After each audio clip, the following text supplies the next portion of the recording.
నిన్న అమిత్ షా గారు పార్లమెంట్లో ప్రసంగం ఇస్తూ ఒక అంబేద్కర్ గురించి ఒక మాట అన్నారు. అభి ఏక్ ఫ్యాషన్ హో గయా హై, అంబేద్కర్ అంబేద్కర్ అంబేద్కర్ అంబేద్కర్ అంబేద్కర్ అంబేద్కర్ इतना नाम अगर भगवान का लेते तो 7 जन्म तक स्वर्ग मिला जाता है. మీరు ప్రతిసారి అంబేద్కర్ అంబేద్కర్ అంబేద్కర్ అంబేద్కర్ అంబేద్కర్ అని అంటాం ఫ్యాషన్ అయిపోయింది.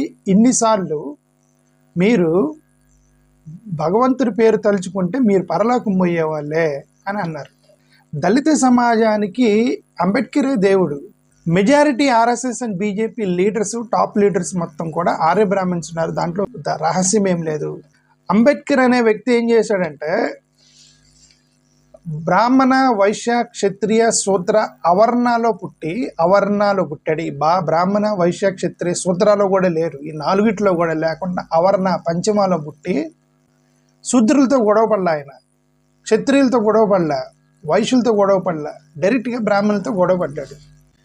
అందుకని వీళ్ళ కోపం. ఎందుకు బ్రాహ్మణులతో గొడవపడ్డాడు? ఆ బ్రాహ్మణులు రాసిన వేదాలు మొత్తం తీసుకొచ్చి ఏంది ఇలా రాసేవని అడిగాడు ఆయన.